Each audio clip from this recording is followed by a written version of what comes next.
more particularly those developed during the early 90s, 2013, 2016, where we have principles of national policy.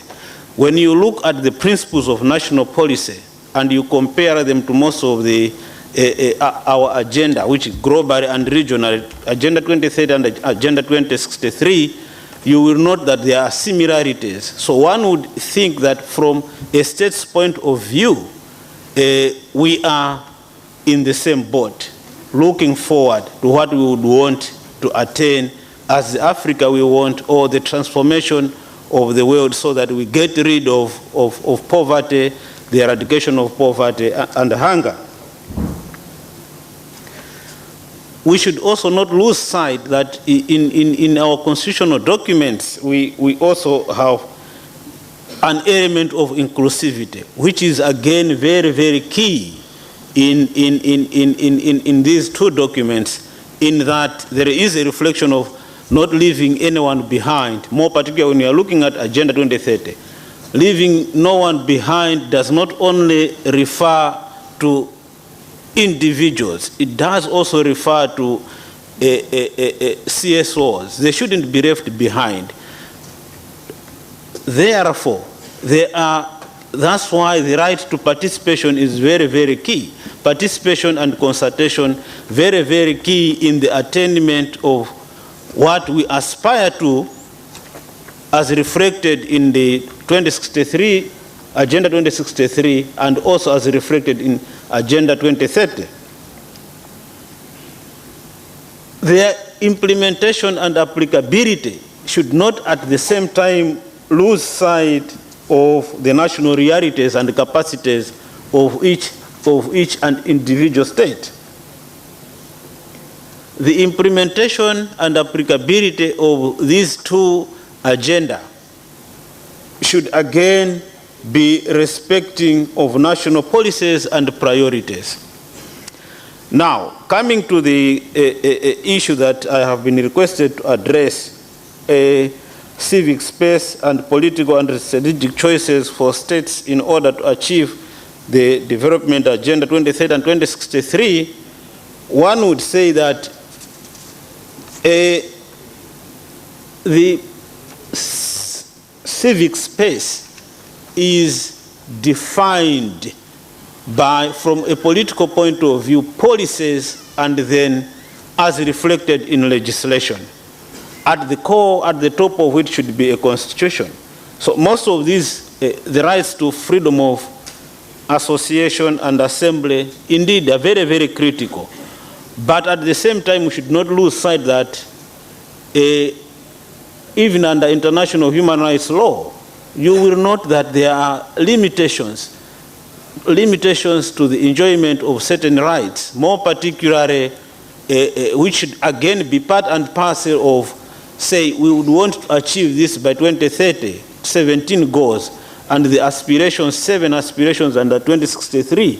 For us to achieve those, then we should be doing a balancing act, because when we are talking of freedom of assembly, it's not carte blanche to say, I can do that which would affect my neighbor's rights.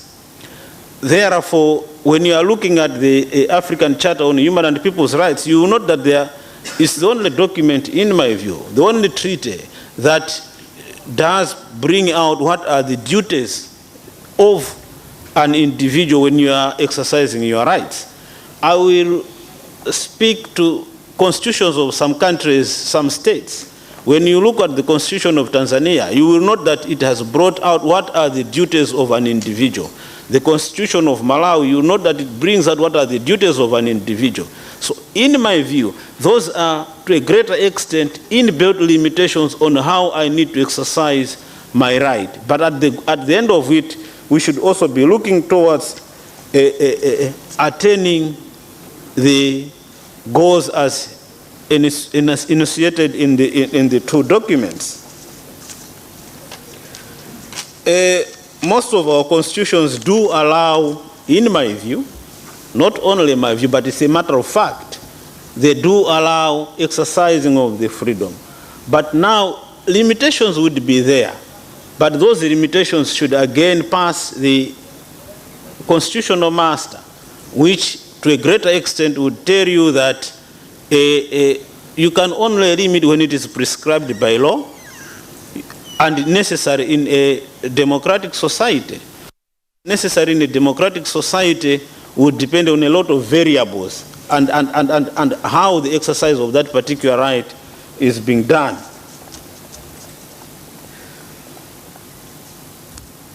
Having said that, you also note that my view is that the biggest challenge is when a conflict between states which arises from, and CSOs, which arises from a point of them and us. I think that should be lost.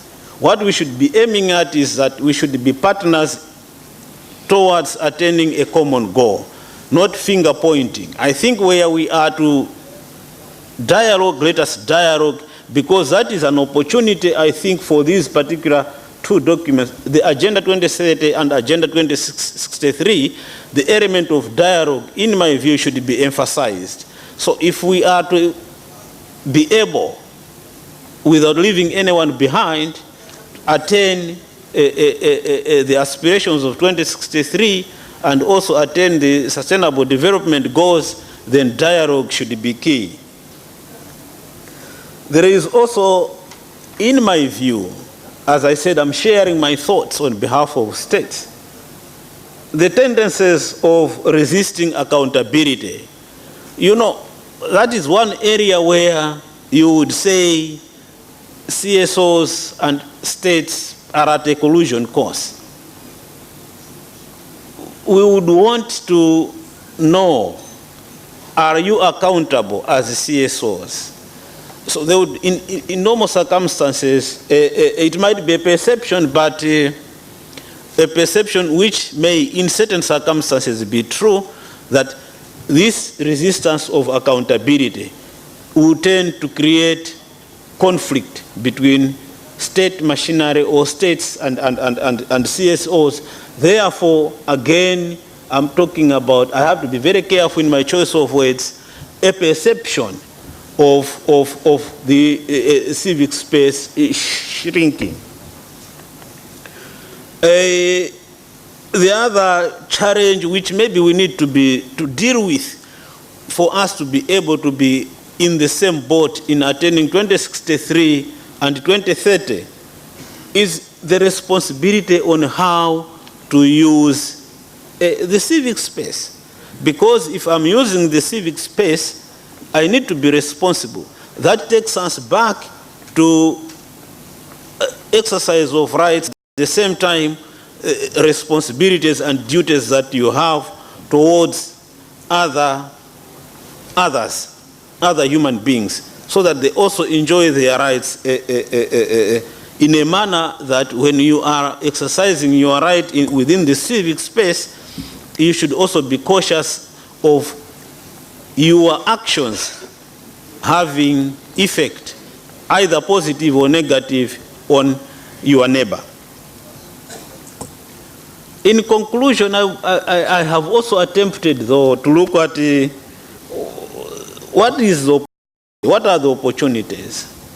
One, I have already said, is the opportunity of dialogue, which is highlighted, though not directly but impliedly, when one goes through the two instruments.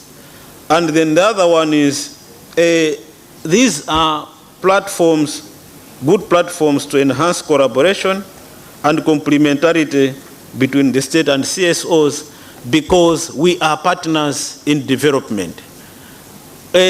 Another example where we are partners in development is, I will give an example from my own country.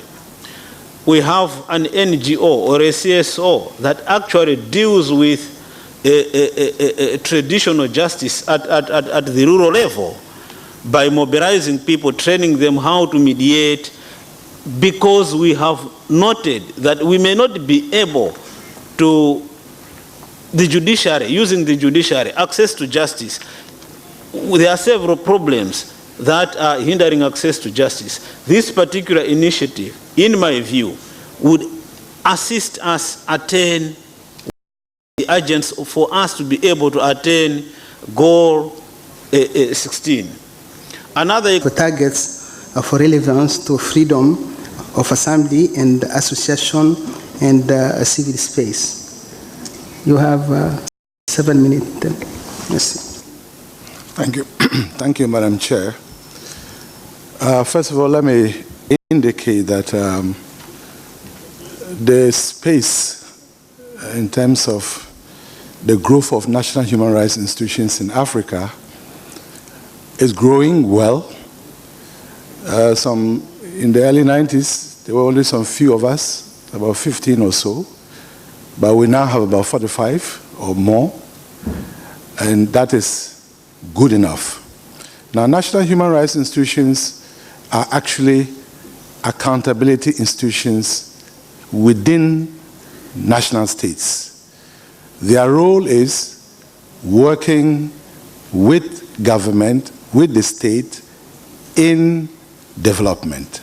But in this regard, national human rights institutions are expected by their nature to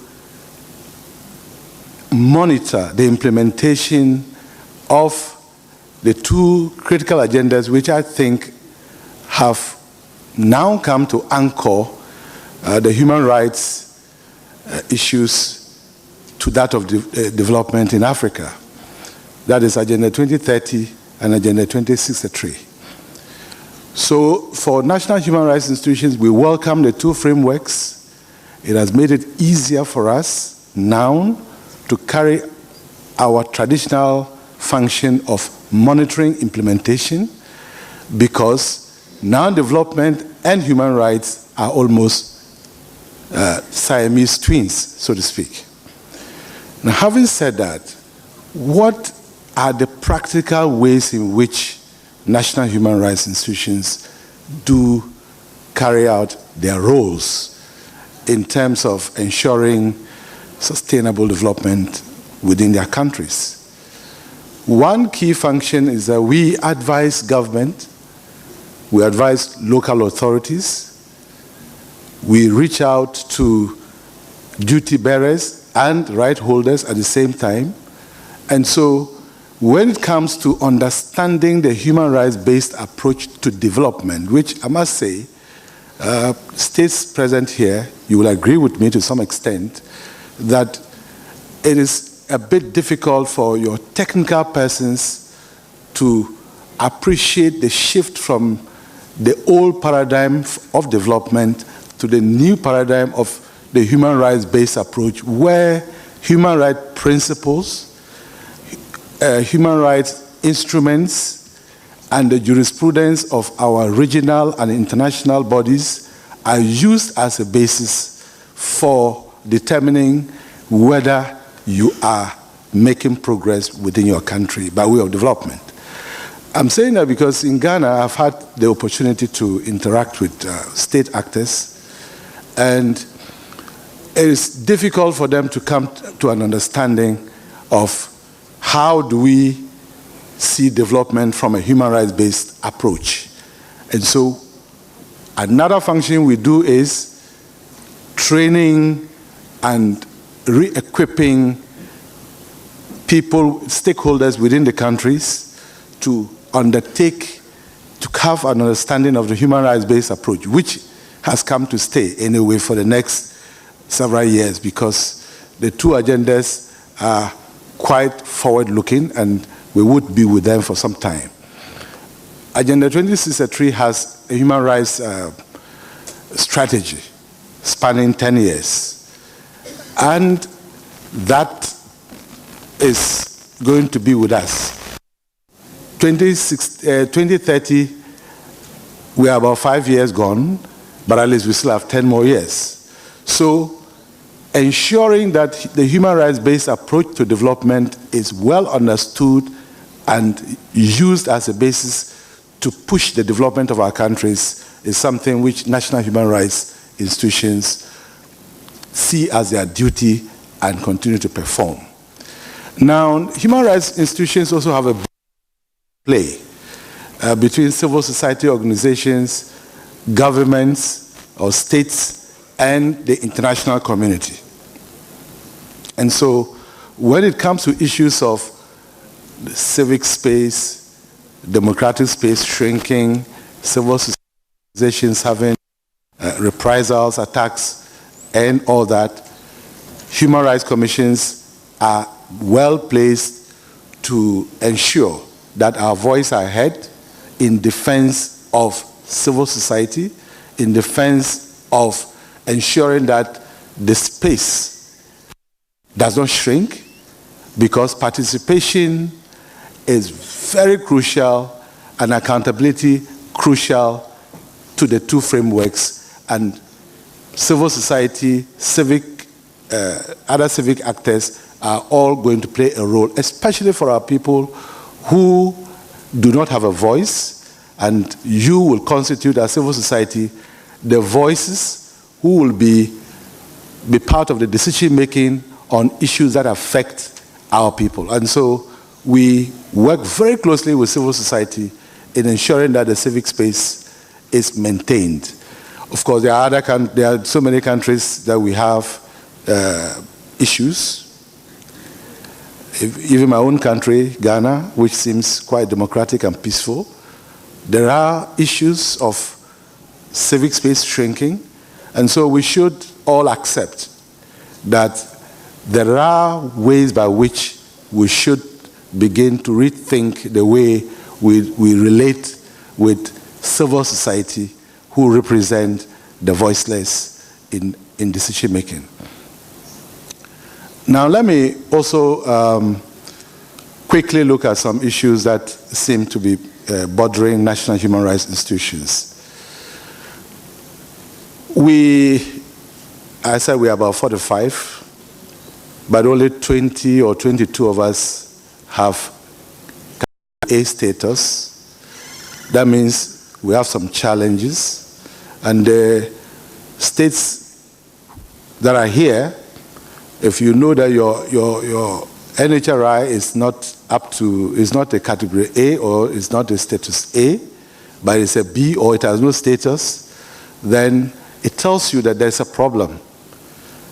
Because under Goal 16, an indicator has actually been created to ensure that an independent, strong national human rights institution in your country, compliant with the Paris Principles, which means a status A NHRI, is a sine qua non to the development that we seek, because they are at the web of accountability. If you don't have a status A NHRI, it means, one, the possibility of holding state accountable will be reduced. Two, it means you are not also being fair to your people, because accountability is not about wanting to take responsibility away from states. It's just making sure that whatever states are doing, they are doing it with the people, for the people, and on behalf of the people.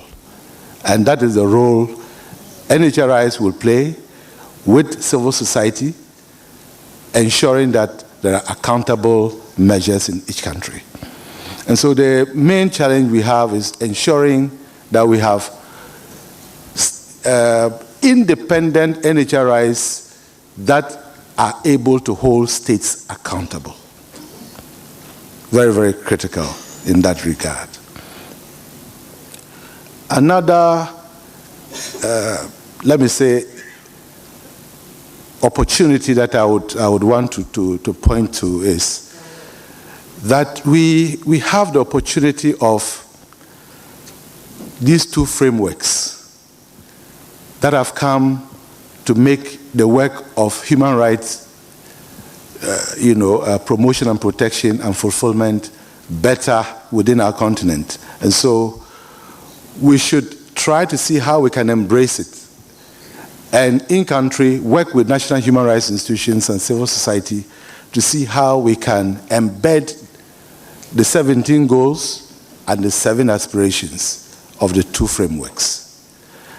In countries like mine, we're working that is Ghana, my Human Rights Commission is working very closely with government and civil society in the structures that have been put in place for the implementation of Agenda 2030 and Agenda 2063.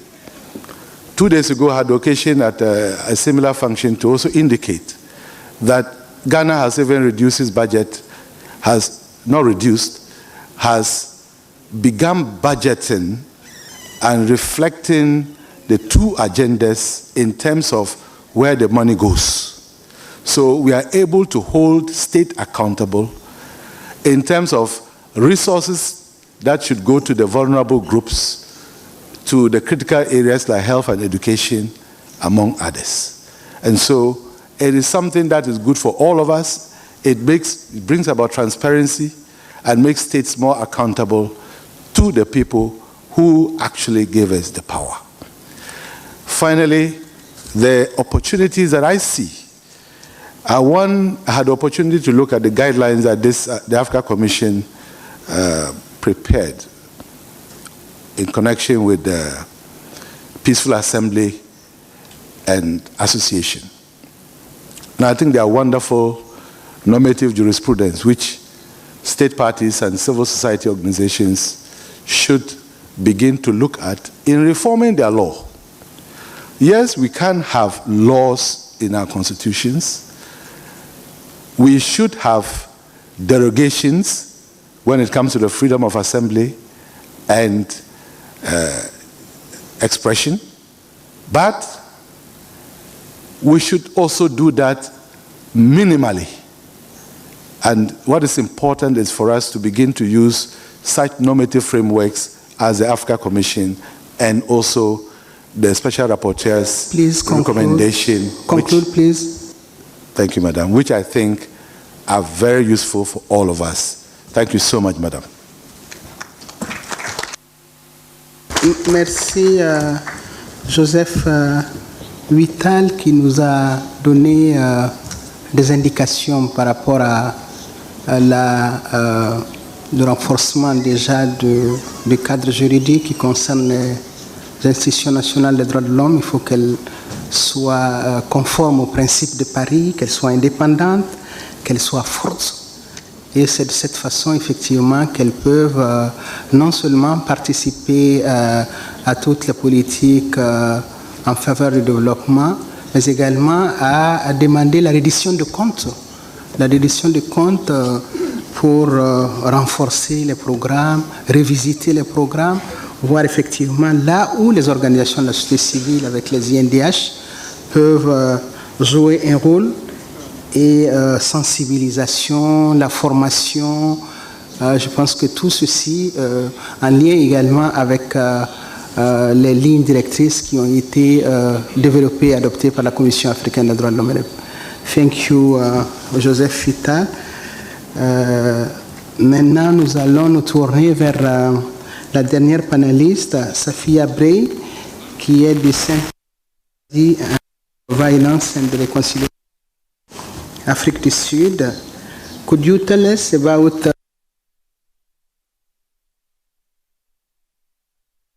of the most vulnerable people through organization like yours to contribute to more inclusive and sustainable development?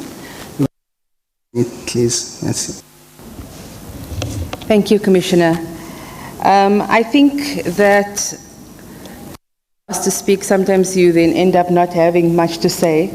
A lot of my panelists, my co-panelists, has really made the argument of how vital and how important the right to peaceful assembly and the right to association is, and how crucial it is to the development of a democratic society and to the realization of Agenda 2060 and 2030.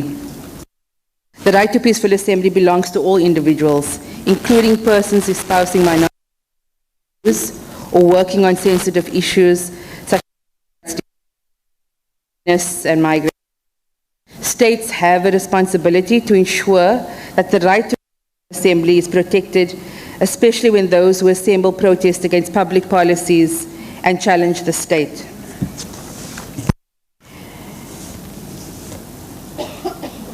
The rights to freedom of association and assembly underpin all democratic societies in which individuals can freely express their views on all issues of their society.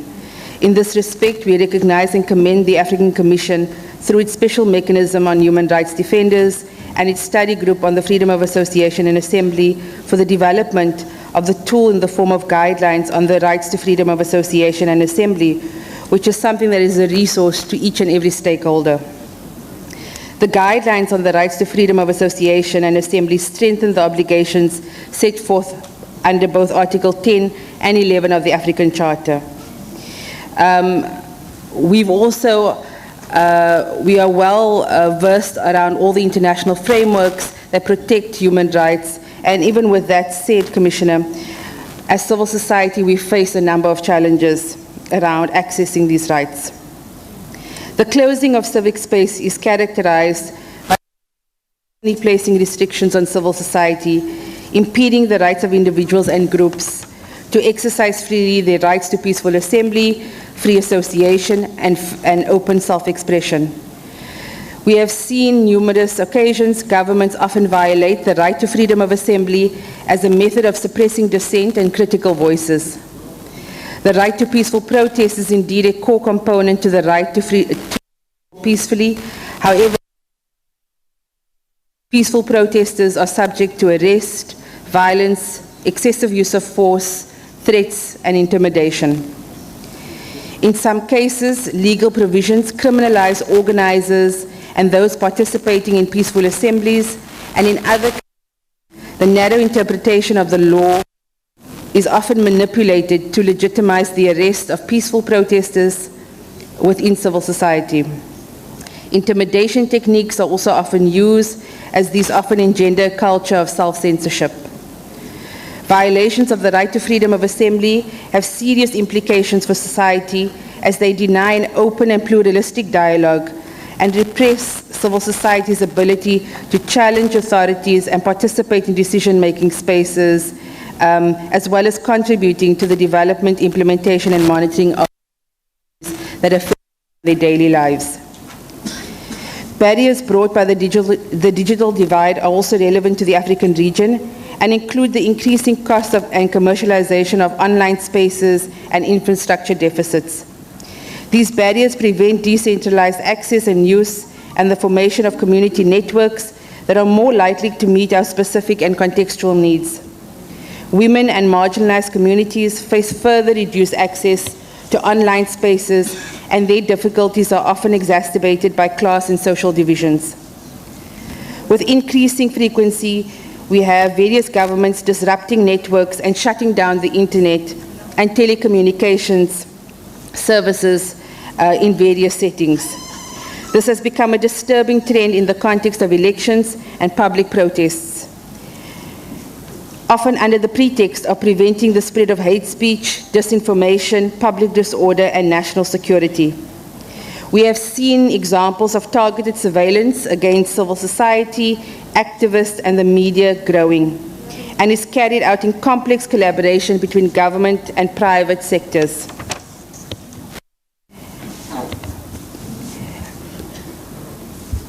Some of the recommendations to enhance the effective implementation of Agenda 2030 and 2063 include sensitization and awareness raising is needed among civil society and the citizens of their lives.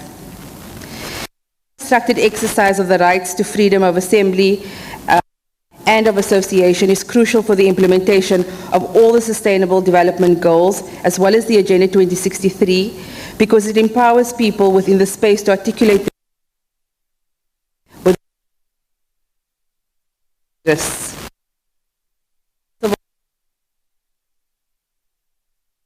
Development in equal measure. Realization of human rights. Support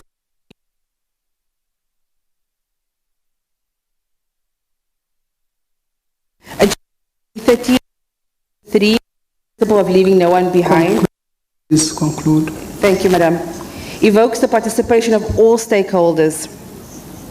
We spoke about, and we've been hearing about, the call for partnership and for effective collaboration with civil society and state and all other actors, because what's definitely certain is that the state is not able to and will not be able to effectively implement Agenda 2063 as well as 2030.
US, Canada, in Europe. Please conclude, please.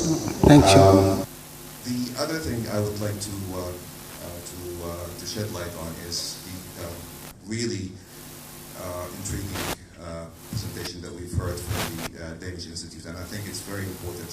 I think the study could actually be expanded to include lessons learned and good practices, so that that could be shared from within us in Africa and elsewhere. The last point I would like to ask is whether the issue of international cooperation is at all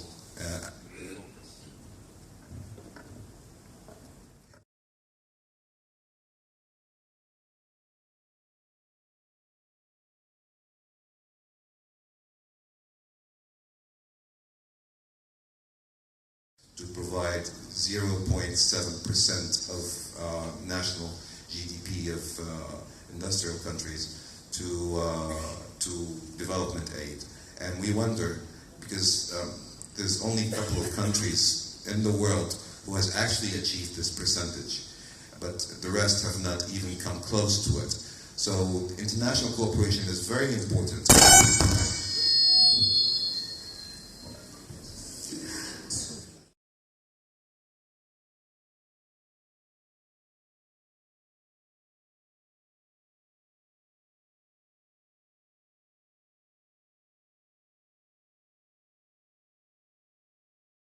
Point de vue. Merci. Thank you. I'm done here. Thank you. Est-ce qu'il y a d'autres demandes de prise de parole au niveau des États partis? Moi, je n'en vois pas. INDH du Niger. Oui, vous avez la parole.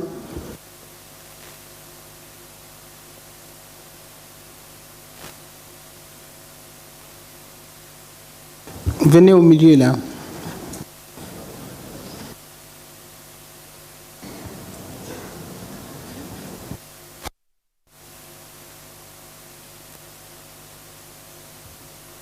Deux minutes, s'il vous plaît.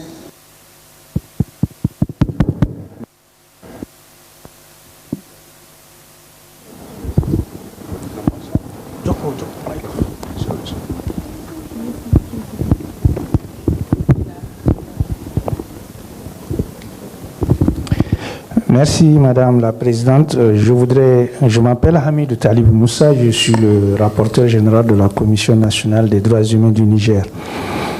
Partant justement de l'expérience du Niger, je voudrais faire une petite contribution assortie de recommandations. Je pense que pour l'effectivité de ces deux agendas, il faut qu'on dépasse en Afrique déjà la conception qu'on a de la démocratie, en la réduisant simplement à une démocratie constitutionnelle. On organise des élections transparentes et puis des gouvernants qui dirigent s'en rendent compte. Je pense qu'il faut avoir à l'idée que la société civile représente les ordres, je dirais, légitimes de la société et qui doivent imposer justement aux gouvernants un devoir de rendre compte par rapport notamment aux promesses électoralistes. Donc, dans le meilleur des cas, si une démocratie fonctionne bien, on a besoin de cette société civile-là. Donc, je voudrais dire que si le rôle du gouvernement est de mener des politiques publiques en vue notamment d'une croissance économique, et celui de la société civile est de siège et de critique, assiéger et critiquer, obliger donc les gouvernants à faire en sorte que les richesses produites soient redistribuées équitablement dans une visée de justice sociale en vue de parvenir à une paix sociale et puis à l'épanouissement aussi des droits économiques, socioculturels. Alors les deux recommandations que je voudrais faire, c'est qu'il faut déjà que la société civile, comme vous l'avez dit, reconnue juridiquement. Dans le cas du Niger, ayant participé au processus qui nous a conduit dans l'expérience démocratique actuelle depuis 1991, elle est reconnue dans le préambule même de institutions comme étant force vive de la nation, et on a pris en compte l'héritage de cette conférence nationale. Donc, elle jouit de ce point de vue d'une reconnaissance juridique. Mais en plus de ça, au-delà de son rôle de siège et de critique, elle a aussi un rôle de participation aux institutions de contrôle. Peut-être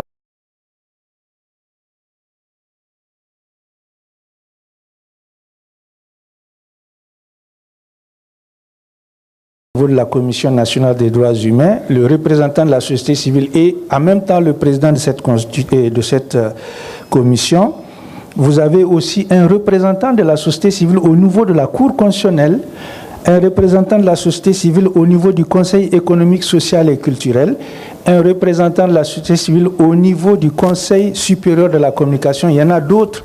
Donc, de ce point de vue, sa participation est plus prégnante et son rôle est plus important. Les deux recommandations que je souhaitais faire. Merci beaucoup. Merci, merci au Niger. Est-ce qu'il y a une autre demande de prise de parole de la part des INDH? Je n'en vois pas. Les organisations de la société civile? Oui, au fond. S'il vous plaît, avancez. Avancez. Avancez au milieu. 1 minute, s'il vous plaît. Merci, Madame la Commissaire. Je représente ici une ONG qu'on appelle Changement Social Bénin. Mon État n'est pas présent, je constate.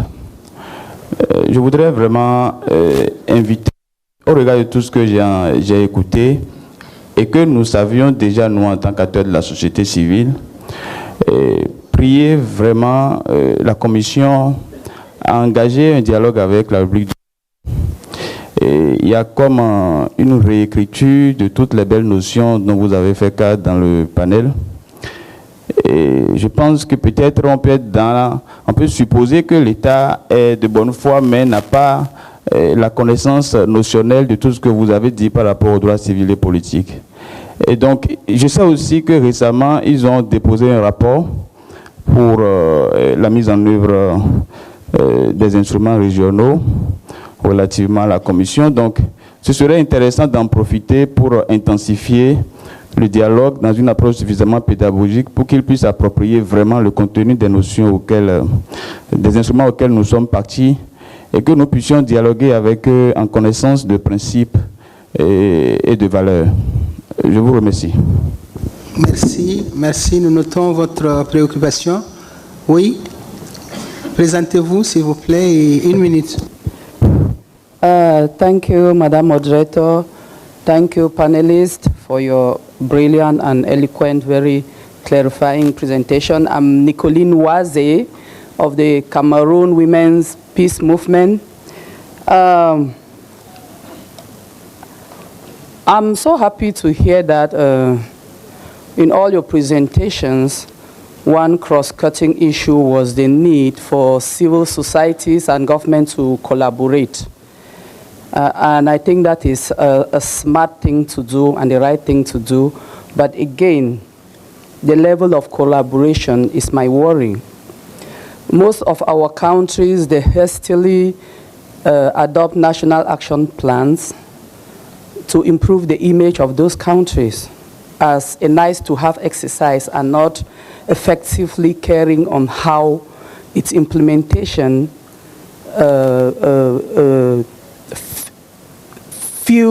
fixes what it is meant to be. So I will suggest, we are proposing here that collaboration should not just be a collaboration without an entry point, but because most often we of the civil society, we are called to come and validate policy documents that we don't even know the content. We don't know what methodology was used in designing those policy documents. So we are proposing here that collaboration should start from the agenda setting, the policy design, the implementation so that civil societies should be able to monitor and evaluate such policies. Without such meaningful and effective collaboration, it is just useless, because if you are called to come and validate the document that you don't know the content, you don't know how consistent the designing of that policy document was with the requirements, it becomes almost impossible for you to monitor and evaluate the effective implementation of such a document. Thank you. Thank you. Oui. Oui, venez au... Voilà. 1 minute, s'il vous plaît. Obrigado, senhor presidente. Eu chamo-me Hermenegildo Teotônio e sou advogado no Mosaico Instituto para a Cidadania, uma organização da sociedade civil. E quero aqui felicitar os painelistas que fizeram uma abordagem interessante na questão do desenvolvimento sustentável. E eu queria aqui deixar uma recomendação também, saída numa última conferência realizada pelo Mosaico em janeiro, denominada sobre o tema desenvolvimento sustentável, e que do nosso ponto de vista nos parece que a nível da exploração da madeira em Angola, sobretudo na província do Mundo Chico, não tem sido feito aos olhos do Estado com uma ação de fiscalização, e esta ação inviabiliza e dificulta a vida das populações. A devastação de extensas áreas e extensão indiscriminada de espécies de árvores e uso de químicos para afastar os insectos, isto provoca a que as associações de produção de abelha, de mel, tenham sentido prejudicados neste processo. E nós aqui queremos deixar uma recomendação no sentido de que os órgãos do Estado angolano intensifiquem as ações de fiscalização com vista a intensificar a responsabilidade das empresas, dos principais agentes da degradação ambiental, nomeadamente da desflorestação, caça indiscriminada, exploração de vários recursos naturais. E por isso, isto justamente por causa do desenvolvimento sustentável dos objetivos número 9, 12 e 13. Muito obrigado. Obrigado. Obrigado, c'est bon. Merci. Oui, le suivant, s'il vous plaît, 1 minute. Le suivant. C'est M. Sissoko Aldiouma, le président du mouvement des réfugiés mauritaniens au Sénégal. Je voudrais profiter de l'actualité à travers ce thème qui est pris en charge par l'Union africaine pour dire comment nous, réfugiés, nous vivons ce thème et faire 2 recommandations. Il faut d'abord dire, et j'adhère, que les manifestations doivent être pacifiques, rien que pacifiques. Donc à ce niveau-là, il n'y a pas de problème. Là où il y a le problème, pour nous, réfugiés mauritaniens au Sénégal, il n'est pas dit de demander une autorisation, c'est juste une déclaration. Malgré ça, beaucoup de nos manifestations ont été interdites pour des raisons calomnieuses, de sécurité ou bien d'insuffisance de forces de l'ordre, au moment où c'est des forces de l'ordre qui entourent les lieux où se passent les réunions. Ce qui est un problème très difficile à gérer. Et là, je rends hommage à la rencontre africaine des droits de l'homme dont le président, M. Niasse, est là, qui souvent nous héberge pour qu'on puisse faire nos manifestations, même si ce n'est pas ce qu'on voulait. Les recommandations sont 2. La première, c'est même au niveau institutionnel. La charte africaine régissant les réfugiés africains, il y a une provision qui, à notre sens, interdit aux réfugiés de s'exprimer et de manifester. C'est dommage que je n'ai pas le document en place pour vous dire quel article, mais il faudrait le revoir. Donc il faudrait obligatoirement amender cette provision-là. La deuxième, comme l'a dit le collègue du Ghana, il faut que nos gouvernements comprennent, ils sont des serviteurs de la population. Et il faut qu'ils comprennent que l'opposition est nécessaire dans un pays. Et par conséquent, ils doivent respecter la sécurité publique et que cette volonté populaire, cette volonté politique doit être réelle. Dans la mesure où les réfugiés, quelle que soit la chose qu'on puisse dire, sont d'abord et après que des êtres humains. Je vous remercie. Merci. Le dernier intervenant, Dernier intervenant, 1 minute. Ah, ok. Avant-dernier intervenant alors. Thank you, Madam. My name is Adam Akid Dempster. I come from Liberia. Thanks to the panelists, and to give you a more practical example on the right to a peaceful assembly and association, on the 9th of October 2019, scores of public school students protest in solidarity to unpaid teachers in Liberia. And security forces in Liberia beat them, tear gas and pepper spray those students. And within the same year, 2019, the Minister of Information of the Republic of Liberia has given an ultimatum that the right to protest will be suspended. L'Égypte, what the further, yeah? L'Égypte.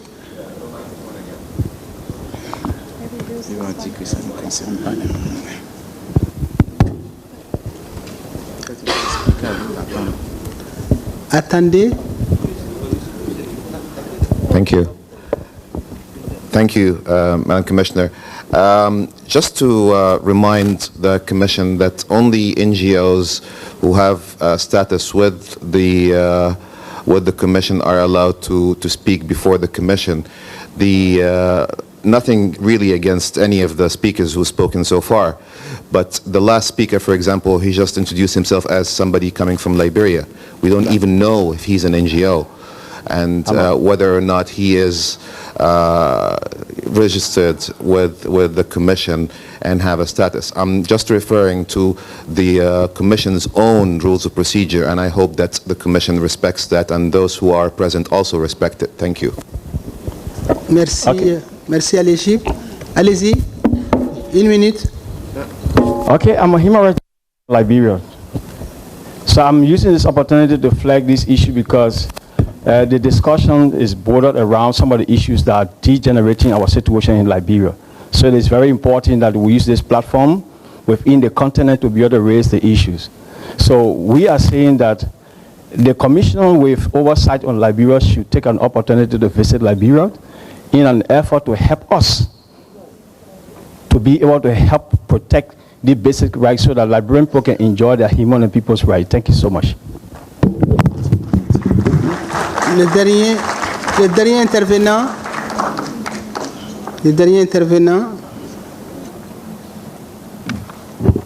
Bonjour, merci Madame la Présidente. Madame la Présidente, je m'appelle Sadir Nias de la RADO. Je voudrais soutenir également les propos de mon ami Adjouma Sissoko qui parlait d'interdiction abusive et répression des manifestations pacifiques en Afrique, dans presque tous les pays. Et parler également des dispositions qui sont souvent utilisées. Oui, oui, l'Égypte.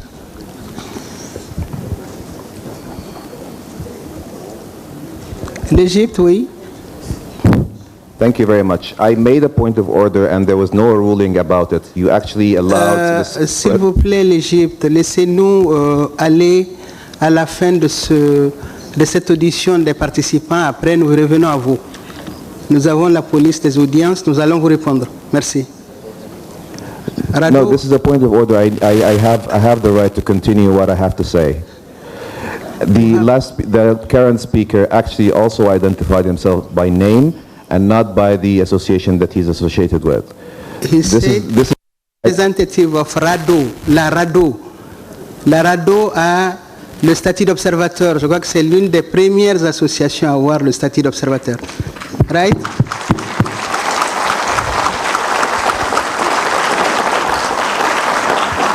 Thank you for the clarification, but this was not in the... Merci. Merci, Madame la Présidente. Je voulais parler des lois liberticides qui restreignent l'espace civique dans nos lois. Il y a d'offense au chef de l'État. Et ça existe au Sénégal. Nous combattons effectivement ces dispositions qui sont liberticides parce que ce sont des infractions pénales qui ne sont pas bien définies et qui autorisent au procureur une détention, par exemple, des personnes qui sont incriminées. Jusqu'à ce jour, il y a au moins 3 journalistes et 2 activistes des droits de l'homme qui ont fait les frais de cette disposition, qui est une inspiration de la loi française. Et ça, c'est une bonne pratique de la France, qui en 2013 a supprimé cette disposition de son arsenal juridique sur recommandation de la Cour européenne des droits de l'homme. Je voudrais recommander que les États qui ont encore ces dispositions les enlèvent de dispositions juridiques. Je vous remercie, madame. Merci. Merci à M. Nia. Je crois que nous allons arrêter là la contribution. Je vous remercie pour l'intérêt de ce thème et sa pertinence. Nous allons donner la parole au rapporteur sur la liberté d'association et de réunion, parce qu'il a des questions auxquelles il faut répondre. Merci. Vous avez 2 minutes. Oui, merci Madame la commissaire pour l'opportunité qui m'a été donnée de partager mes réflexions par rapport à un travail que j'ai fait sur la liberté d'association de réunion pacifique et la mise en œuvre de l'agenda 2030. Je suis reconforté, Madame la commissaire, par de nombreux témoignages, mais aussi de nombreuses déclarations ici reconnaissant que la société civile est importante et que la protection de l'espace civique est nécessaire pour l'accomplissement pour des objectifs de l'agenda 2030. Madame la commissaire, comme je l'ai précisé, à plusieurs occasions, nous ne disons pas que l'exercice de ces droits va sans limitation. Nous savons qu'il y a des limitations qui sont dans le pacte international des droits civils et politiques, et ce que nous demandons aux États, que chaque limitation puisse respecter le principe de la proportionnalité, de la légalité et de la nécessité. Mais Madame la commissaire, comment pouvez-vous justifier qu'au nom d'une menace terroriste ou qu'au nom d'une question de souveraineté nationale, on puisse restreindre la capacité de la société civile à recevoir des fonds pour pouvoir venir en aide aux populations vulnérables, ou qu'on puisse interdire à une organisation de la société civile de recevoir des fonds pour organiser des séances de formation pour les femmes sur la gouvernance, ou qu'on puisse interdire à une société civile, à une ONG, de recevoir des fonds pour contribuer à la lutte contre la corruption, ou pour organiser la participation de la jeunesse aux élections, ou même interdire à une organisation de la société civile de recevoir des fonds pour empêcher que la constitution qui a été votée par le peuple soit modifiée pour permettre à un individu de se présenter pour un 3e mandat. Madame la commissaire, voilà un certain nombre de choses qui nous préoccupent. Ce n'est pas des restrictions qui sont légitimes, qui sont nécessaires dans une société démocratique. Et nous appelons les États à lever ces restrictions. Et nous disons que toute restriction est préjudiciable au développement de ces États. C'est une politique malheureuse, car elle empêche la société civile de pouvoir venir en aide aux plus vulnérables. Elle empêche la société civile de contribuer à la lutte contre la pauvreté, contre les inégalités, de demander une justice équitable. Madame la commissaire, l'actualité est là pour témoigner. Aujourd'hui, nous voyons partout en Afrique les populations qui se lèvent pour demander la justice, pour demander à travers des manifestations, pour demander une société juste et équitable, pour demander qu'ils puissent être considérés dans les programmes de développement. Malheureusement, au lieu d'instaurer des dialogues entre le gouvernement et ces manifestants, nous voyons de plus en plus que c'est la répression qui prévale. Je l'ai répété plusieurs fois, le dialogue et non la répression. Madame la commissaire, j'aimerais terminer en revenant à la question posée par l'Égypte. Et j'inviterai l'honorable représentant de l'Égypte à se référer à nos travaux. Nous avons, sur la question des gilets jaunes, dénoncé la répression des gilets jaunes en France. Et cela se trouve sur notre site. nous sommes rentrés en communication avec la France sur la question et demandé que le système sécuritaire de la France puisse être revu. Et nous avons reçu des réponses de la France. Mais malheureusement, le nombre de communications que nous avons envoyées aux pays africains souvent sont laissées rester lettres mortes. Nous avons aussi sur la question de l'Espagne, j'inviterai aussi l'honorable représentant de l'Égypte à se référer à notre site web. Nous nous sommes engagés sur la question du catalan. Et aujourd'hui encore, nous sommes en train de communiquer avec l'Espagne pour dire qu'il n'y a pas de discrimination, Madame la Présidente. Je ne saurais dire pourquoi les médias ne l'ont pas repris, mais nous l'avons fait. Et il n'y a pas une question de sélectivité.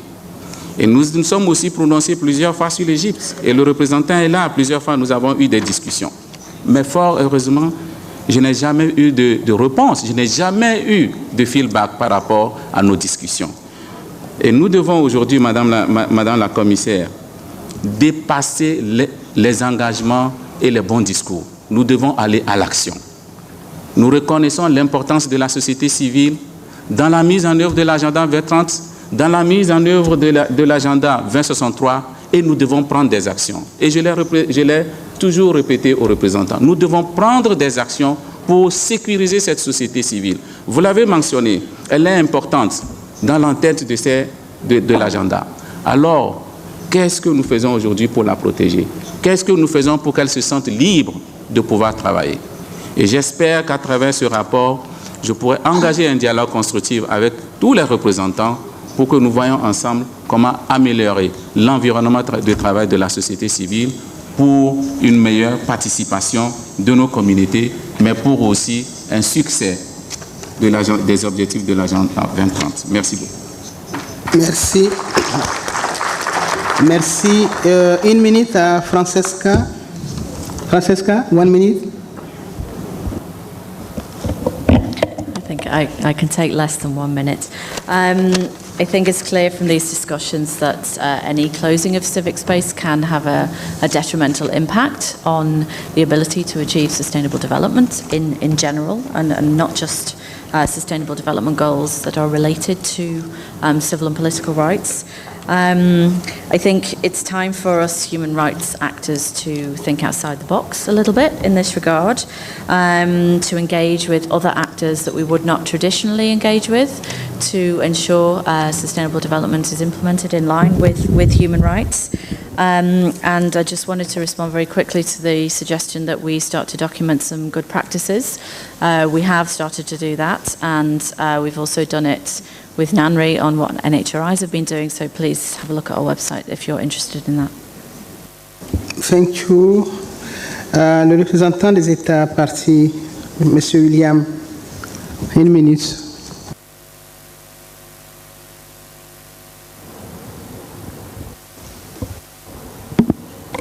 Thank you very much, Chair, and the participants, delegates, for your insightful contributions. My closing remarks are that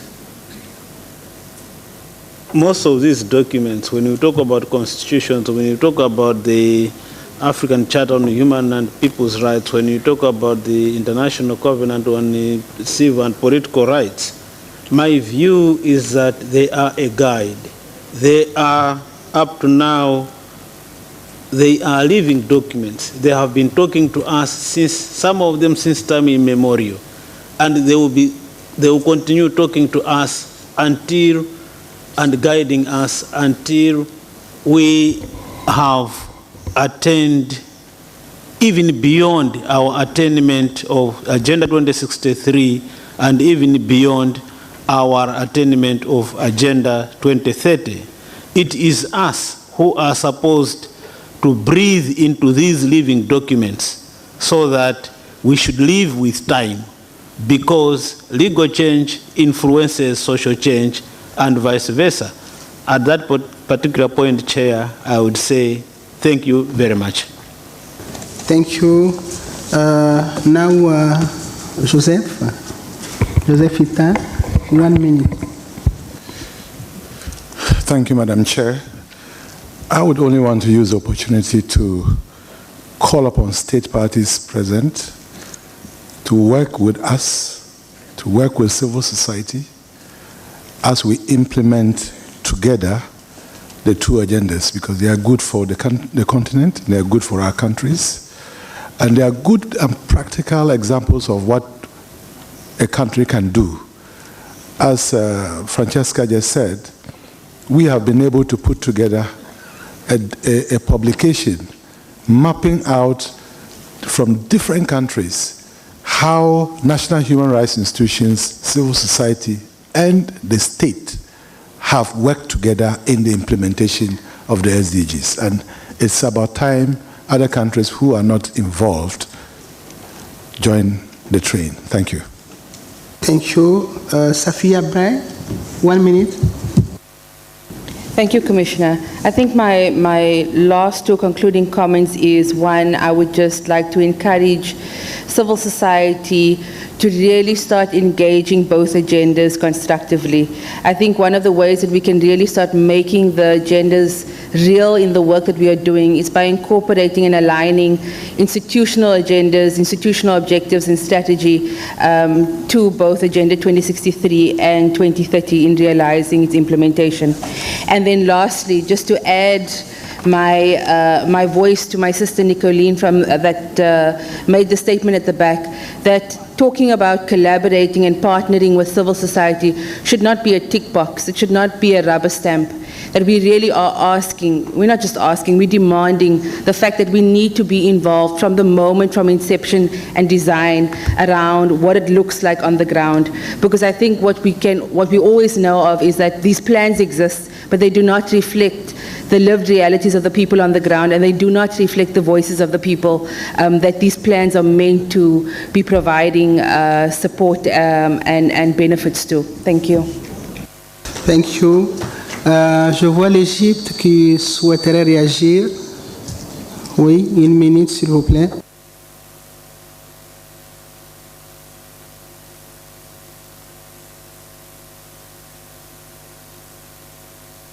Micro, le micro.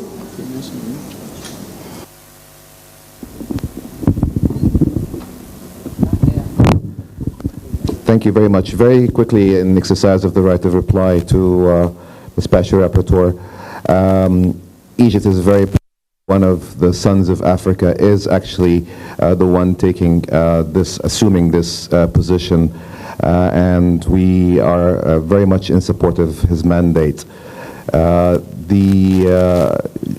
mean, from what I understood from the translation, I'm not sure if I got it right, but from what I understood is that he was referring that he sent communications to Egypt and he had no responses. I'm very happy to provide him with a list of all the responses that we've provided to him, to all his communications, and whether individually or jointly with others.